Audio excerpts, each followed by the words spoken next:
Hi everybody, and welcome to session 6 of Phil 2002, How to Defeat Your Foes with Reasoning. What we did last time was look at proofs of validity and invalidity for arguments. What we did was take an argument in English and translate that argument into our basic language that we've been developing in the first few sessions, propositional logic, which has its own semantics and syntax.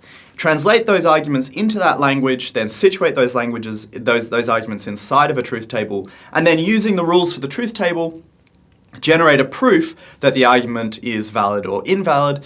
When it's invalid, we were also able to draw out a counterexample, right? Able to demonstrate that there's some situation in which the premises are true and the conclusion false, and we're able to sort of work backwards from that situation back into the English and then work out sort of in the English language argument, what is the falsifying situation? What is it that's going to make the argument fall down? What we also saw is that there are some things that you can't do with a truth table. One of those things that you can't do with a truth table is try and say a great deal about soundness. There are some things you can say about soundness, but really most of the work, most of the focus on thinking about arguments and formulating them in terms of propositional logic, most of that focuses on validity. And so far we've seen a few things that you can do with truth tables. You can take truth tables and work out whether a proposition is a tautology or a contradiction. You can compare propositions in joint truth tables to work out the relationship between them. You can determine the validity and invalidity of an argument.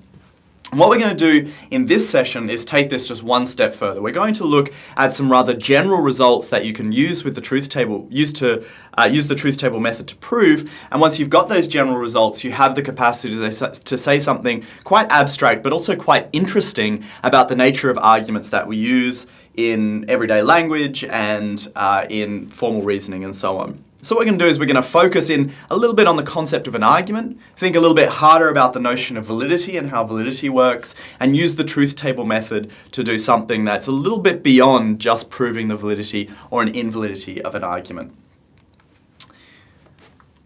So in order to do this, what we're going to do is introduce a new concept. We've already met this concept in some sense earlier on in the course, and that concept has to do with a well-formed formula variable. So remember what a well-formed formula is.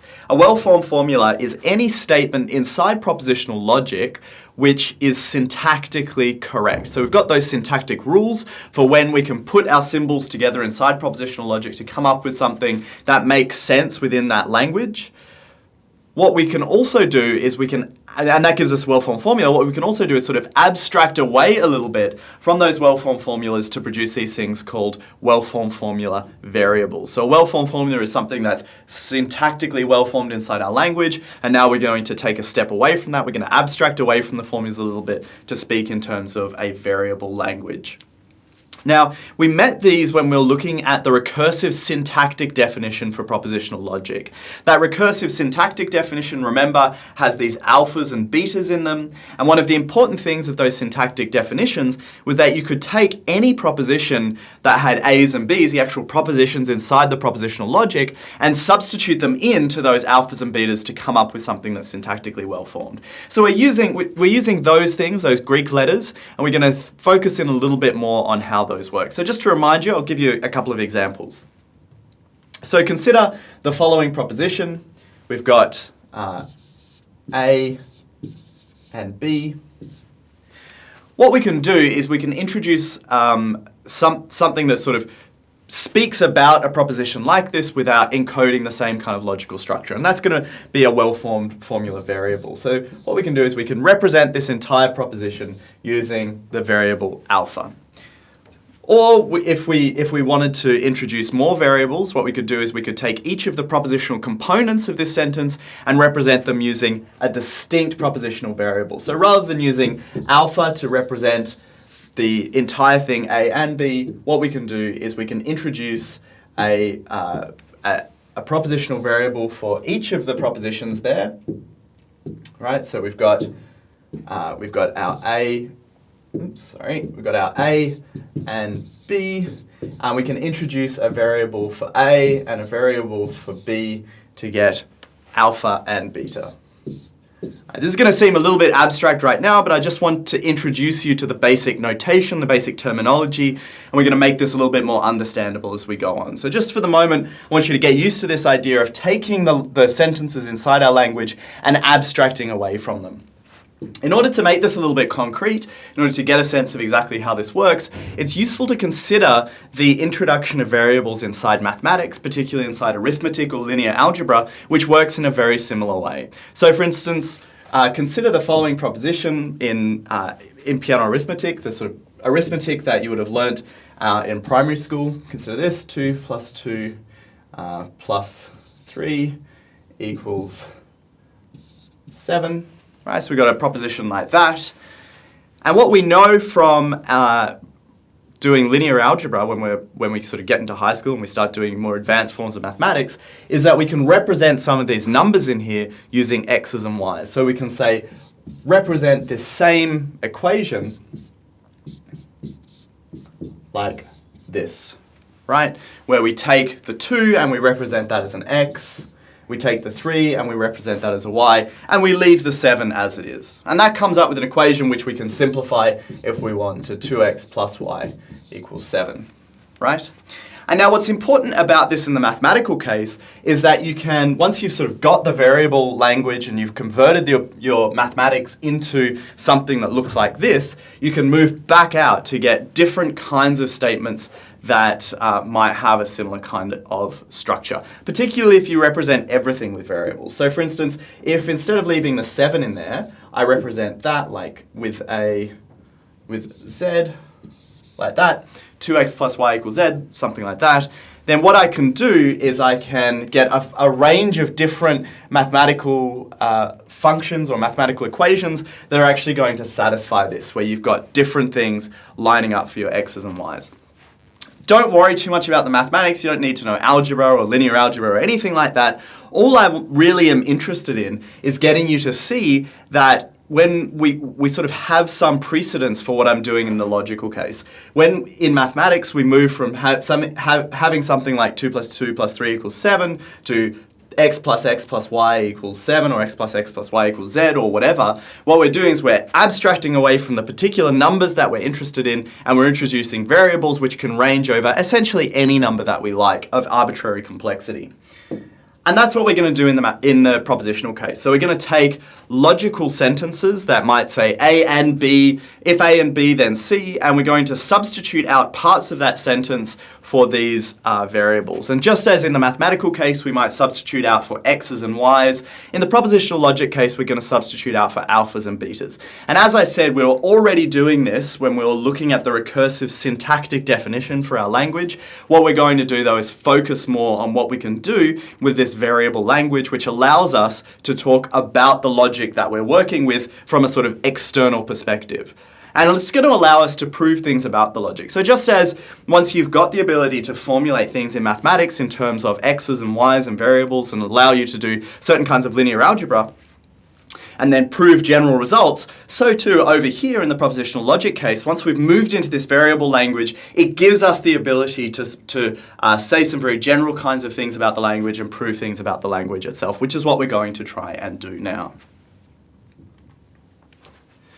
All right, so let's just work through this slowly so we see how it works. As I said, we're doing this to well-formed formulas, so anything that's syntactically acceptable already inside propositional logic is fair game for being translated out into this new variable language. Now, the most straightforward and simple way to do this is to take each distinct propositional letter that appears inside a sentence and translate that out for a unique propositional variable or formula variable. So, for instance, if we've got A and B arrow A, which I've got here up on the slide, what we can do is we can take our A's and we can translate those into alphas, right? So we translate those into a particular Greek letter, namely alpha. We can take our B and translate that into beta. And then once we put that all together, we can retain the logical structure and we turn it into alpha and beta arrow alpha. Now, keep in mind that what we're not doing is we're not translating out the and or the arrow yet. We're not turning those into variables. And that's quite similar to what we might do when we have something like 2 plus 2 equals 4. And when we're dealing with that, we turn it into x plus x equals y. We don't get rid of the plus sign and the equal sign. We keep those. We keep the sort of operational connections that are working inside the mathematics. We keep those in place. We just translate out the actual objects, the numbers. So to over here, we keep the operations. We keep the and. We keep the if-then in place. We just substitute out the actual objects of the language, namely the propositions, the things that we're talking about with our A's and our B's.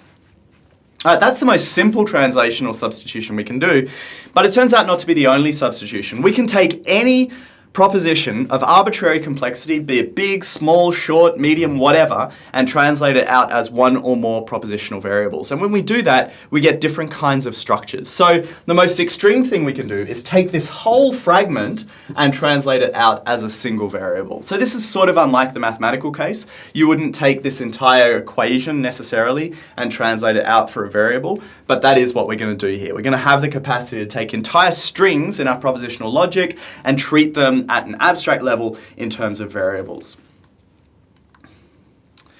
What this allows us to do is to talk about more general structures than the ones we started with. Once we move into this variable language, we can move outwards into these variables, but then we can then move backwards from the variables into sort of instances of those variables using our propositional logic. So let me show you a little bit what that looks like so you get a sense of how we're moving here. So let's start with A and B, arrow A.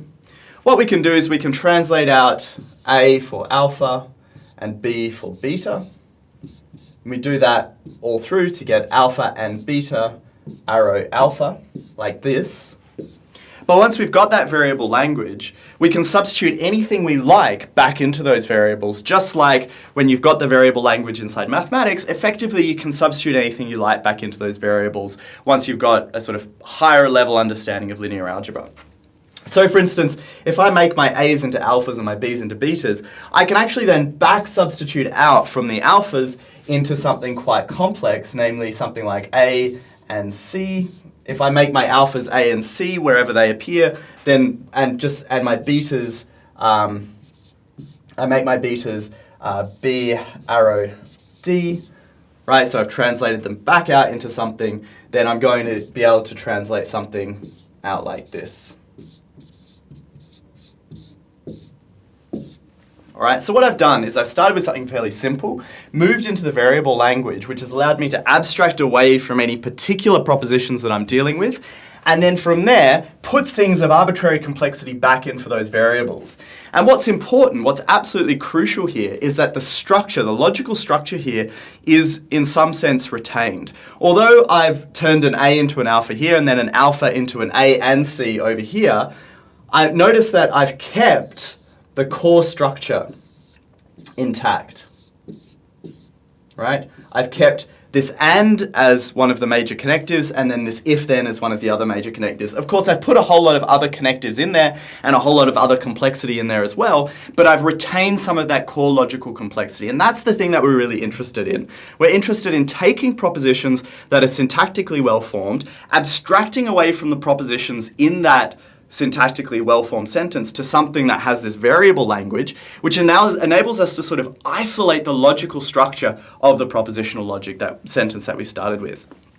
If you like, what we're doing here is actually very similar to what we did when we introduced propositional logic in the first place. So when we're introducing propositional logic, the whole idea was to be able to come up with a really precise, simple language that enabled us to map on the logical structure of English sentences, drawing them out for us so that we could understand them better. Here, what we're doing is we're actually taking that a step further, but we're essentially doing the same thing. We're taking these logically structured sentences in the propositional logic, and then we're abstracting away even further to isolate their logical structure so that we can then manipulate that and say general and interesting things about that logical structure. And indeed, what we're trying to do here is get to the point where we can say something interesting about logical structure in general without having to think about any particular A's or B's or any particular English sentence. We're trying to get to the sort of most abstracted general situation from which we can look at logical structure and say interesting things about it. Okay, so here's a table that I've produced where what I've done is I've given you some sample substitutions. Now what I've got here is I've got a sentence in the variable language, so we've got these alphas and betas, and then we've got different options where we're substituting in propositional letters or complex strings of propositional letters back in for the alphas and betas. Just give you a sense of, once you've got that variable structure, how you can actually then back translate out into lots of different sentences from that variable structure. So we've got alpha and beta arrow alpha. And if we just substitute alpha for A and beta for B, that is, we sort of work back to where we started from, then we get this A and B arrow A, right? So we get out the sort of thing that we started from that got us this variable sentence. But that's not the only thing we could do. We could also substitute the alpha for A arrow A, which gives us this sentence here. And notice where alpha is, we've got now A arrow A, and where beta is, we've got B. We haven't changed that, but we've got something more complex in the alpha case. But we've still kept that core structure. We've still got an arrow being the main structural component of the sentence. We've just substituted out some of the alphas and betas for different propositional letters. Similarly here, we've now substituted alpha out for A arrow A and beta out for B just in case B, and then we've back translated that back in to get out this instance of this broader form. And we keep doing that all the way through. You can substitute alphas out for A's and betas out for A's, so everything out for A, in which case you get A and A arrow A. You can substitute everything out for B, in which case you get B and B arrow B, or you can just do more or less complicated things. You can add negations in there, disjunctions, whatever you want. And this is really the beauty of moving into this variable language. Once you've got something stated at this level of generality, you can see all of these things that we've used to substitute out that general language back into the propositional logic. You can really see all of these things as having something in common with that broad variable thing that we started with. And that's the core thing. What is that thing that we've got in common? Can we talk about that thing that we've got in common between all of these propositions in an interesting way? And indeed we can, and that's what we're going to try and do in a moment. Okay, so a couple of key aspects. When performing the substitution, we have to keep the main connectives intact.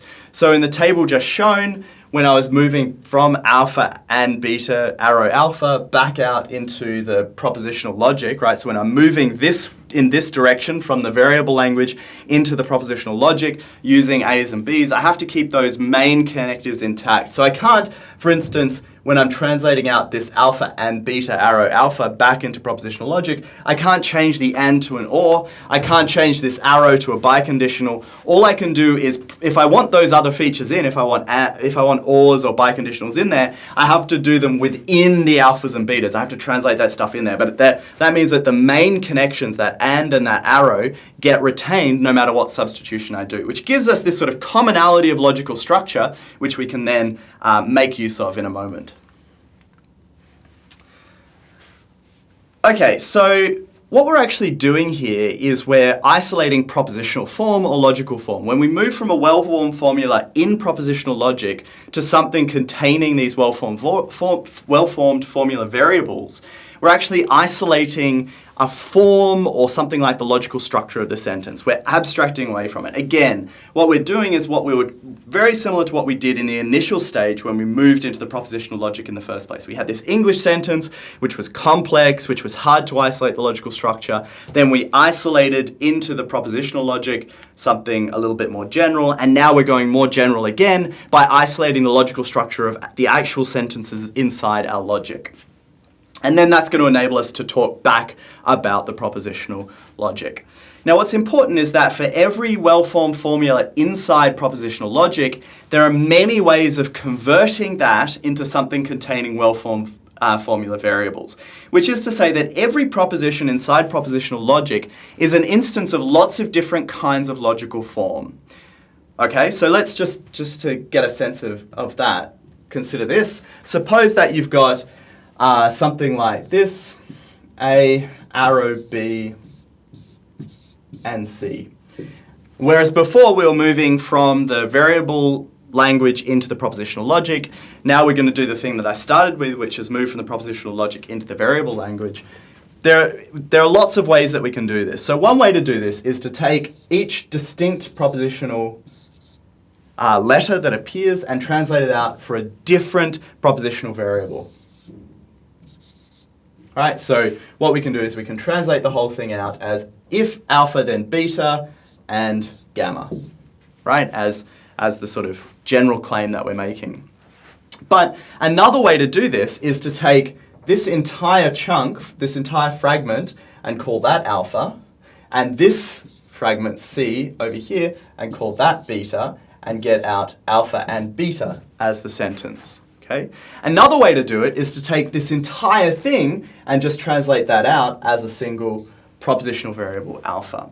And so what you can see is that this proposition, if A then B and C, actually has three different types of general form. One general form, the sort of most specific type of general form, is if alpha then beta and gamma, where you sort of retain the full-blown logical structure of the sentence and translate that out. The next most specific is where you sort of annihilate the first part of this logical structure here and just keep the main connection, the and that gets you alpha and beta. And then the sort of least informative and most general logical form is to just take the whole thing, wipe out the entire logical structure, and that gets you something like alpha. Okay, so when we're moving from the variable language, so our alphas and betas, into our propositional logic, we keep that logical form intact, so we keep our arrows and our ands and all of that stuff intact. But when we're going the other way, when we're moving from the propositional logic into the variable language, we don't have to keep that stuff intact, right? So we can actually wipe out some of that logical structure depending on what we're trying to do, depending on what we're interested in. If we're interested in, say, sort of looking at all of the conjunctions, we might want to ignore what was in the left-hand side of the conjunction. We might want to ignore whether it's an arrow or a biconditional or whatever, just focus in on the conjunction. And so we might be interested in translating everything out at this level of generality, where we just translate it out as conjunctions. If we're interested in all of the conjunctions that have conditionals as a conjunct, then we might well be interested in this more specific level of generality. And again, it's going to depend on how zoomed in you want to be. The way I think of this is that we've got some kind of logical structure sitting up here in the propositional logic, and we can then represent that logical structure at various levels of granularity. At the most fine-grained level, we translate out the entire logical structure into the variable language. At the sort of, as we move away, as we zoom out from the proposition, we start to see less and less of that structure as we're translating out into the propositional into the variable logic, into the variable language, and we end up with this sort of diminishing informativeness as we zoom further and further away. So you can really sort of think of it as distance from an object. The closer you are to an object, the more of the information about that object you see. The further away from the object, the less of the information you might want to see, or that you're going to see. And there are going to be situations, sort of just to continue the analogy, where when you're trying to look at an object, sometimes you want to be up real close and you want to be getting as much information from the sort of close proximity to that object as you can. Other times, though, you want to sort of zoom out so that you can see how that object, in the sort of visual situation, sits in context with other objects. And that's more or less what's going to go on here. Sometimes you want to look in full specificity and full detail at the logical structure of a sentence, so you're going to zoom right in with that variable language. Other times you're going to zoom right out so that you can get a sense of how that logical sentence, how the structure of that sentence in propositional logic up here actually sits in a broader context or a broader logical context, which is what you might want to use this sort of zoomed out variable language for. All right, so just to give you a sense of how this might work, what we can do is we can take our proposition inside propositional logic, and by zooming out we can get different descriptions of the form. So at the most general level, the most zoomed out, what we can see is that we've got a proposition. So that's when we take A and B, arrow A, and we just substitute out for a single propositional variable, this alpha, then we get, look, it's a proposition. That's what we can see. So that's the most zoomed out. So that's like being really far away from something and saying, there's a thing over there, right? Which is information. It might not be super useful information, it might not be very detailed information, but it is information. Similarly here we can zoom right out and say, that's a proposition, which is not very useful information, but it's still information, although its usefulness is going to depend on the context. Then we can zoom in a little bit, and if we zoom in a little bit, we can see that it's a conditional. Right? And then we get this conditional form, alpha arrow beta, and that's a little bit more information. That's like coming closer to the object, seeing something interesting about the object, stopping there, and then talking about that thing as you see it at that level of granularity or level of distance. Then as we zoom right in, we get, it's a conditional where the antecedent is a conjunction. in this situation. And that's the most zoomed in, the most detailed form of the proposition that we can get. But at each level, we've got some form, but the form changes as you move further and closer to the proposition using this lens from the variable language. Why should you care about this? Well, ultimately what we want to do is we want to take arguments and we want to zoom right out from those arguments, or not right out, but zoom out to a certain level of granularity so that we can say something interesting about the form of an argument. Now, why do we want to say something interesting about the form of the argument, or what is there interesting even to say about the form of the argument? Well, think right back to some of the examples of arguments that I gave you when we were trying to motivate this whole project of coming up with a foolproof method for working out whether an argument is good or bad in the first place. And remember, I gave you a series of arguments, and some of those arguments seem to be good arguments, but they sort of seem to have something in common with each other structurally, right? So I gave you an argument involving people and animals, something like if all people are animals, Sally is a person, therefore Sally is an animal. That was one version of the argument. And another argument, all dogs are mammals, Maisie is a dog, therefore Maisie is a mammal. And what we could see immediately, without really having to think too much, was that there was something in common between those two arguments, even though one of them was talking about people and animals, and the other one was talking about dogs and mammals, right? And if we're sort of tight in, focusing right in on a particular argument, we're so close that we can't see, we're sort of seeing all of the detail and we can't see any of the general features of the argument. It's going to be hard to say anything about what two arguments have in common in this sense. It's only when we start to zoom out, so you start to look back a little bit through the lens of this variable language, that we can actually start to see the commonalities between arguments, identify those commonalities, and indeed prove things about those commonalities across arguments. So one of the things we're going to be really interested in doing is taking those two sorts of arguments, the mammals and dog argument and the people and animals argument, and saying that, well, they're instances of a common form, right? There's something structurally the same about them, and that common form is a good form to have. It's the good form of an argument, or it's one of the good forms of an argument. And then we're going to prove that that form is good. So what that does is it gives us a general result. We've got a general argumentative form. We can prove that that general argumentative form is good. And so whenever we see an instance of it, whenever we see it here with people and animals, or here with mammals and dogs, or whatever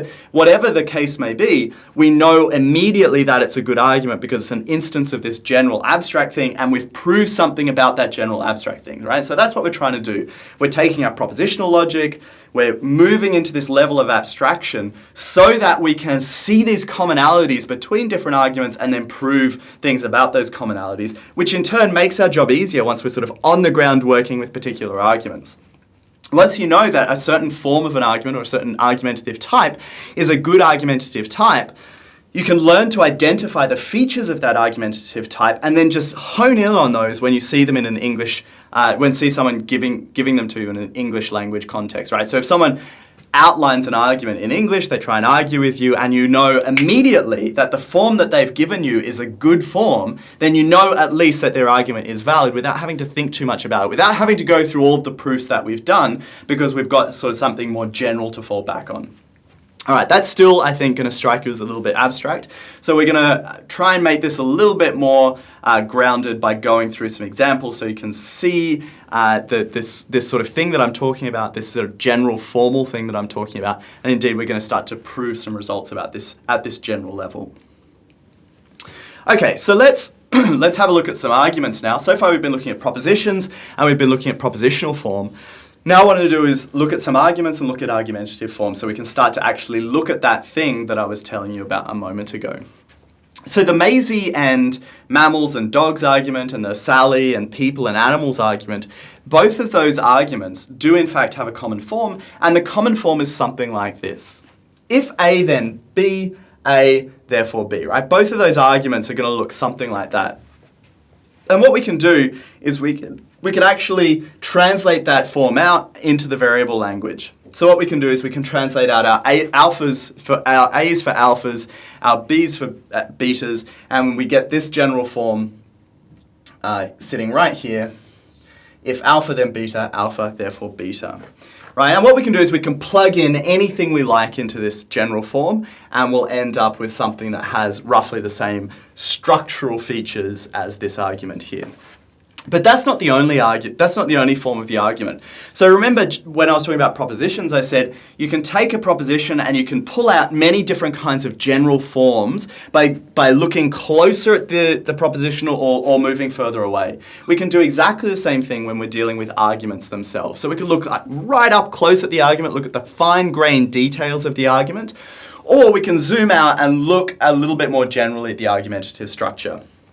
So here's a sort of maximally specific and then a completely abstracted form for this argument. So the maximally specific form is where I take each of my propositional letters and I translate them out for a distinct variable. So I've got A being alpha and B being beta, and then I make that translation all the way through the argument. But I could zoom out even further and I could say, well, let's just let A arrow B be alpha, let A be beta, and then B be gamma. And what I've actually done is just said, well, look, for every part of this argument, for every premise, I'm just going to call it a different thing. I'm going to treat it as a different variable, in which case I get a different form out. Now, the argument does, as a matter of fact, have both of these forms. So this form, what this form is really telling you is, well, I've got one proposition, I've got another proposition, and then I conclude some third proposition. And that is, in fact, what's going on here. I've got one proposition, I've got another proposition, then I conclude a third proposition. But that form is not very interesting. It's not giving you a great deal of detail. Over here, what I'm saying is, well, I've got one proposition that's a conditional.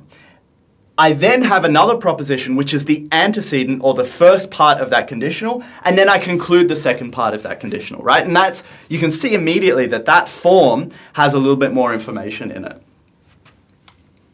But being able to translate a single argument out into multiple forms is going to become important in a moment when we look at these general results based on form and structure of an argument. Okay. So here what we're going to do is I'm going to introduce to you a new concept, which is very similar to one of the concepts that we've already encountered, but it's going to enable us to talk at the level of the variable language. So previously we've talked about validity. Now validity is really a feature of something inside the propositional logic. It's when you've got an argument that's valid, it's impossible for the premises to be true and for the conclusion to be false. That's when you've got a valid argument. What we're going to do is introduce a concept that I'm going to call validity star. Validity is a feature of propositional logic. It's something about the propositions inside that language which have a defined semantics which I've given to you. Validity star is really a feature of this variable language.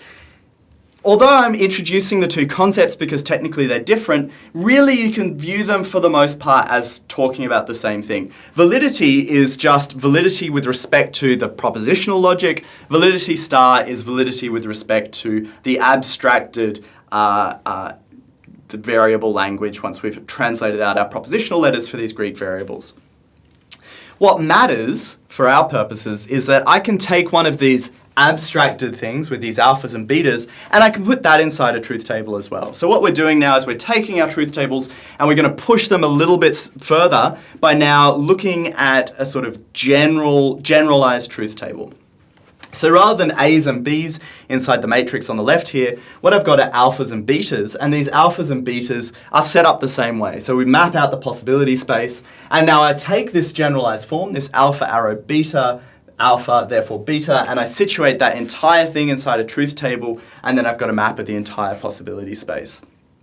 Now once I do that, what I can see is that this argument form, right, once we're looking at alphas and betas and alpha arrow beta, alpha, beta, once we've translated into that variable language, we've zoomed out from our argument, we're looking at the form of the argument at some level of abstraction. And now I've actually put that inside a truth table, and I've also given a proof of something. Now I'm going to try and work out what it is that I've given a proof of. I've proved something using exactly the same method that I was using before to prove things, but what I've proved might turn out to be a little bit different. Okay, so first of all, what I've actually proved here is that this argument is valid with respect to the variable language, which is to say that it's valid star. So it's got this sort of property in the variable language that the basic propositional language that we started with has. And what's this property? Well, this property is being such that there's no row here in which the premises are true and the conclusion false. So we can go row by row. We can see that when in the top row, we've got the first two premises being true, but the conclusion's true as well here. In the second row, the first premise is false, so that's not a row in which the premises are true and the conclusion's false. Third row, the second premise is false, so that's not a row in which the premise is true and the conclusion's false. And then the last row, the second premise is false, so that's not a row in which the premises are true and the conclusion's false. So this is an argument where it's impossible for the premises to be true and the conclusion false, which is to say that the form itself is valid star. Now, this doesn't yet show that the argument is valid because validity star and validity are different things, but it's not difficult to move from validity star back to validity. And in fact, what we can do is we can prove that every instance of this argument, every instance of something that's valid star, so whenever you zoom out and you start talking about the variables rather than the actual propositional logic and you start proving things at that level of abstraction, what we can actually show is that once we then zoom back in, if the thing we started with, if the thing at the zoomed out level is valid, then as we zoom in, then that's going to be valid too. Let me just draw a sort of picture of what I have in mind here. All right, so we've got some argument here in the propositional logic, right? So something like A arrow B. And what we do is we zoom out and we get this abstracted thing, alpha arrow beta, right? But now what we can do, so we're sort of standing over here and we're looking through the lens of this abstracted thing. And we're looking through the lens of this abstracted thing, we can see that the thing we started with is an instance of that. But we can also see that there are other things that also have this shape. So for instance, something like A and C, arrow B, right? That thing also has this shape, right? So that's, we're gonna see that through the lens of this abstracted thing. We can also see that A, if and only if not C, or B, arrow D, also has this broad shape, right? The main connection is the arrow. We got something on the left of the arrow, something on the right of the arrow, and that's what we can see through the lens of this sort of general thing, right? So we started here, we moved out to this level of generality, and once we're out at this level of generality, suddenly we can see these other things that have something in common with the thing that we started with, right? And now because we can see that commonality, we can see those relationships between those things, what we can do is we can actually start to say, okay, well, let's prove something out here. We're going to prove something with respect to this abstracted thing that we've gotten to. And what's nice about this is that if we prove something here, there's going to be a flow and effect all the way out to everything that we can see through the lens of that abstracted thing. So for instance, we started here, we got this propositional logic argument. We abstracted out to this thing, this in the variable language, which enabled us to see these other things which have the same logical structure. If we now prove that this logical structure here is good, if we prove that there's some kind of valid argument hanging out over here, then everything that we can see that has that same logical structure is going to turn out to be valid as well. Which is to say that when we prove something with respect to the validity star of out here at the abstracted level, that's going to flow on to everything that we can see through the lens of that. It's going to show us that all of those things are valid as well. Okay, let's have a look at this in practice, which hopefully will make it a little bit more sense. All right, so let's do a couple of substitutions. So here's our general argument form, right? So this is the thing we've abstracted away from. We started with something that had this form, then we abstracted away to get the general form. Now what we're going to do is we've opened our eyes and we can see all of the other things that have this broad form. We can start to substitute those things in, right? So we can go back to where we started from. We can have our A arrow B, A, B, but we can also substitute in A and A, arrow B, A and A, B to get a different form, right? And we can substitute in this, we can substitute our alphas for A and A, our betas for B or B to get this whole argument here where we've got A and A, arrow B or B, A and A, therefore B or B. We can substitute in our alphas for A arrow A, our betas for B arrow B to get A arrow B, A arrow A, B arrow B. In all of these cases, what we've done is gone from the specific thing to the general thing, and once we've moved to that general thing, we've then been able to see more things like the specific thing that have sort of different propositions sitting inside them, but they're structurally the same. So if we come back to our picture here, we start with our propositional language argument. We've got that, right? That gets us the abstract thing, which is in the variable language. Now we then prove validity for this abstract thing, and as soon as we do that, we see all of these other arguments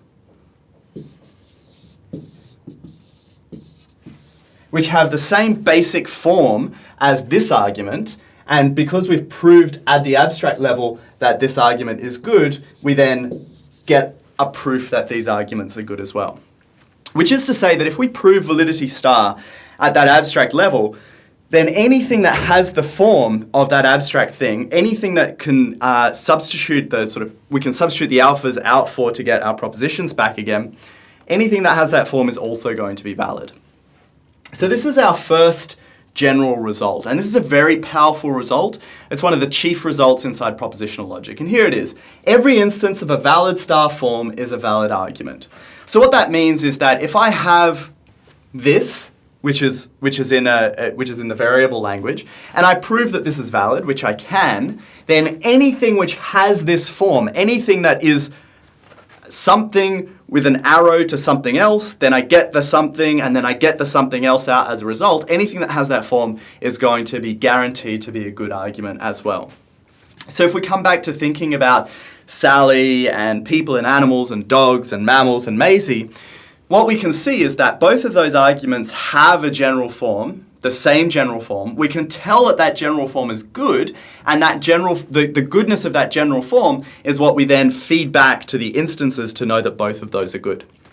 And what's really nice is that once you have a proof at the general level, once you have the sort of abstracted proof, then that gives you the ability to just know by looking at an argument whether or not it's valid, because you can spot this kind of structure, for instance, this alpha arrow beta, alpha therefore beta, you can spot that kind of structure a mile away. So easy is it to spot that we've decided to give it a Latin name at some point. So this thing is called modus ponens. Right? That's this sort of Latin name for this structural form of an argument. So anything that has this form is an instance of modus ponens, and what we can prove is that any instance of modus ponens is a valid argument. That doesn't mean that it's a sound argument. We're just focusing on validity. And what we need to focus on when we're thinking about validity here is that what we're doing is we're proving something at this general level, and then that has these flow-on effects for everything that has that broad instance inside the propositional logic. The reason this is such a powerful result is that we now don't really need to check every case of modus ponens that we see whenever we see it. So if we get, if we look at, if someone gives us two arguments and we see that one of them looks like this, A arrow B, A, therefore B, right? We say, oh yeah, that's modus ponens. We don't need to now check to see if it's valid. Merely in virtue of seeing that it's modus ponens, we know that it has to be valid because we prove that for the abstracted general form.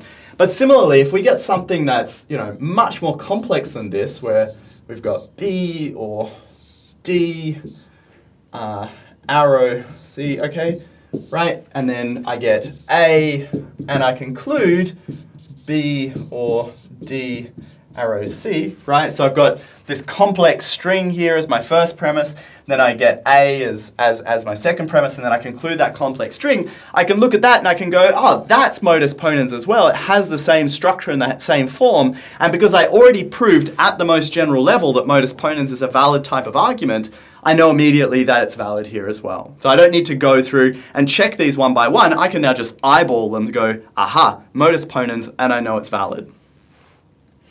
That's powerful. That enables me to cut out a whole bunch of time spent proving results of our arguments and translating our arguments into the fine-grained language of propositional logic even. Once I know modus ponens, once I get a feel for spotting modus ponens whenever it arises, I can tell immediately that I've got something good, at least structurally good, with respect to validity on my hands. Okay, so for instance, I could take this horrible thing, this is a horrendous string, but notice that I can immediately look at this and go, well look, we've got alpha, arrow, beta, where this whole thing here is beta and this whole thing is alpha. So really, I'm just dealing with a single main conditional where I then state the antecedent of that conditional and I conclude the consequent of that conditional. So I know immediately, without having to do any testing, that this is a valid argument. Now, testing this kind of argument is a little bit tedious, but it's not too bad because you've just got, say if you situated it inside a truth table, you'd have 4 lines to deal with and you'd have to chew through the different options for those 4 lines. It'd be a little bit painful because you've got all these conditionals that you'd have to do one by one, but it wouldn't be too bad. But if you've got a truth table that has 8 lines or 16 lines or 32 lines or some other, function of the exponent of 2, then you might well not want to have to check it by doing the entire truth table. So if you've got something really, really complex where you've got 20 basic propositions in there and you know that it's going to have 2 to the power of 20 distinct lines in the truth table that you're going to have to compute, wouldn't it be much better if you had a shortcut, a heuristic shortcut for knowing whether or not it was a good argument? And these general results are exactly what give you that kind of heuristic shortcut. By seeing, even with 20 basic propositions, that ultimately all you're dealing with is a case of modus ponens, then you're going to know immediately that it's a good argument. Or indeed, that it might be a bad argument if you can spot a sort of bad form. We'll talk a little bit about bad form in a moment. All right. So now what we're going to do is we're going to come to our second general result, and the second general result also working with these notions of validity and validity star can be stated as follows. Not every form of a valid argument is a valid star form. Okay, so just to remind you of how this is working, if I've got an argument here in the propositional logic, that's valid, and now if I move over here, then what I'm doing is I'm drawing out a form, okay? Now the first result was actually moving in this direction. The first result we looked at was whenever this form is good over here on the right, then any instance of the form, any substitution, consistent substitution I can do for alpha and beta over here is going to result in a good form. Now we're trying to move the other direction. We're saying, okay, well look, if I've got a good form here, is every way of translating it into variables going to produce a good form as well? So the first result is about that direction. And then the second result that we're now looking at is about this direction. It's about coming back the other way. And what's interesting is that we've got a robust result going this way, but we don't have a robust result going this way in the following sense.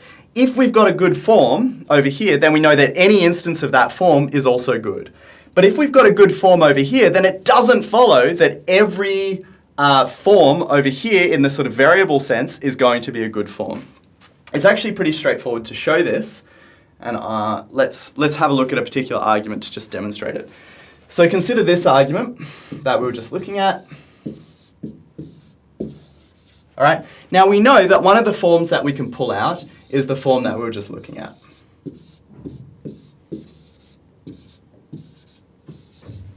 But remember I said that for every argument there are multiple forms that you can draw out depending on how zoomed in you are. This is the most zoomed in we can be.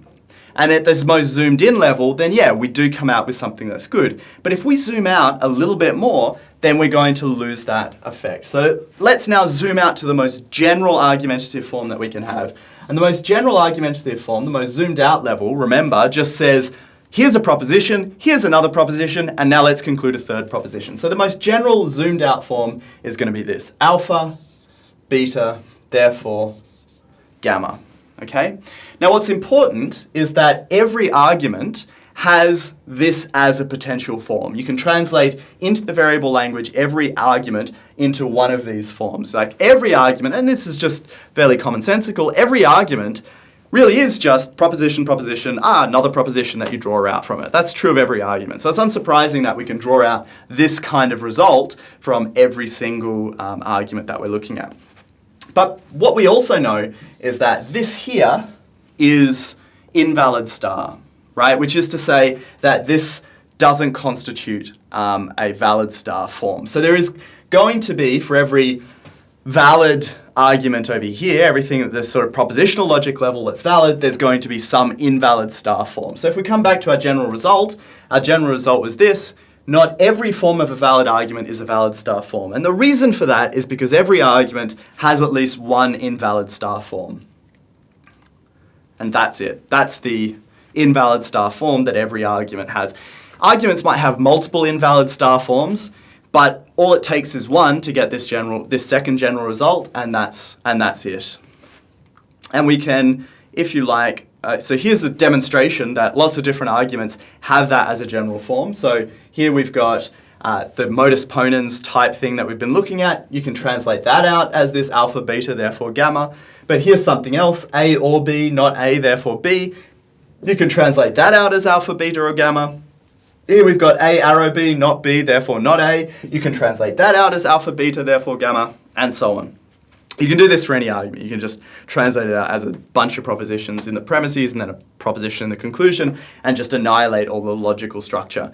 And when you annihilate all of that logical structure, you can demonstrate that when you've got a valid form in the propositional logic, it doesn't follow that every instance of that argument is also going to be valid star. All right, general result 3.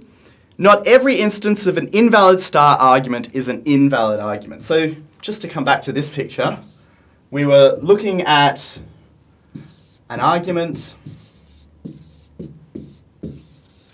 and the first general result was moving.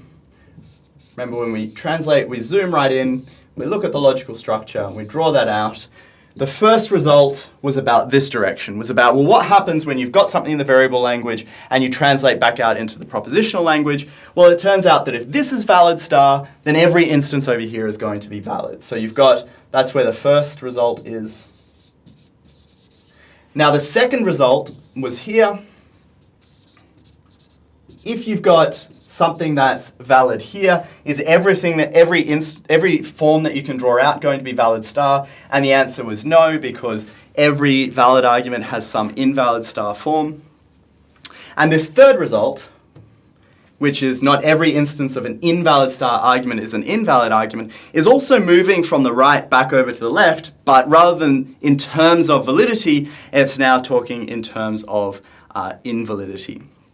So if we go back to here, we're going to look at an invalid star form. So what we're going to have is some argument over here that is invalid star. So we know that this is invalid star because we were just looking at this as being the invalid form of every argument. Every argument has this invalid form. So we know that this is invalid form. And this third result is saying, well, look, if this is invalid star, then it's not the case that every instance of it is invalid. So there are going to be valid instances of this invalid star form. And that's simply because you can, it's basically the reverse of the previous point. That's because you can translate these back out into something that gets you a valid argument, right? So we know that this is a form for this, and because this is a form for this, when this is valid, it doesn't follow that every form over here is valid. But similarly, because this is an instance of this, whenever this is invalid star, we know that not everything over here is going to be invalid because they're going to be valid things that we can draw out of it. So this third result and the second result are basically the same result looked at from two different directions. And they're both really sort of telling us that there are certain things we just can't learn or can't get out of this movement from the propositional logic into the variable form. The second and third results are not as interesting, I think, as the first result. So the second and third results, if you like, tell us about the limitations of thinking about the propositional logic in this abstracted way. And the first result tells us about the power of thinking about the propositional logic in this abstracted way. It tells us that when we've got these propositional claims and we formulate them into a sort of valid star structure, into something that has this good form in an abstract sense, then any instance of that is going to be good as well. And these other two results are telling us really when that process is not going to actually yield interesting results. Okay, so here's the sort of picture I was drawing up, but now we've got it in the slide. We've got these valid arguments over here. These are invalid star forms, and the second result was saying, well, look, when these are valid, you've always got an invalid star form over here, so it's not the case that every valid argument is that the valid star form of every it's not the case that the form of every valid argument is itself valid star. And similarly, when we're moving back the other way in the third result, we've got an invalid star argument here, and that's got a valid form, which is to say that sort of invalidity star and validity star don't always line up with each other, except in that result specified for general result 1. All right, and that's it. So that brings us to the end of propositional logic. So that's the first language that we'll be introducing you to and that you'll be using to prove the validity and invalidity of an argument.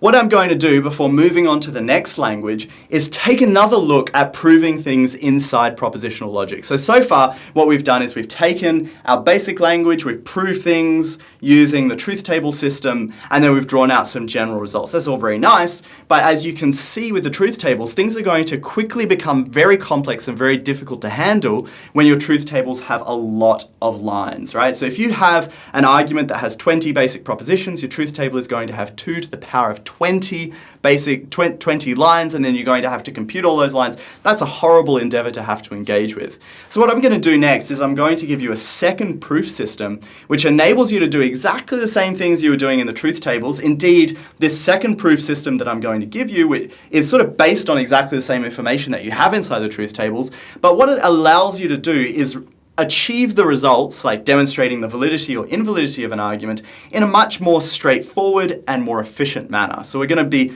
developing a second proof system that has the virtues of efficiency over the truth table system. It also has a second virtue.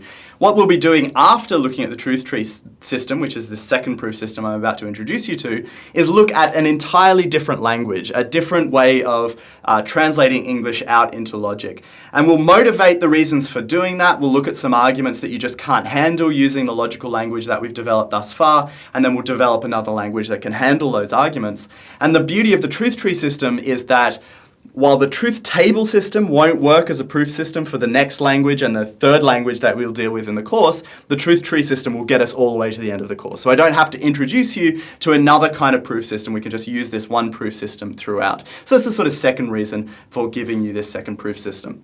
All right, until then, I hope you take some time to do some of the problems and work through some of the tutorial exercises and get a chance to have a chat to each other about the structure of your logic and the way that you can draw out these general results from thinking about logical form. All right, thank you.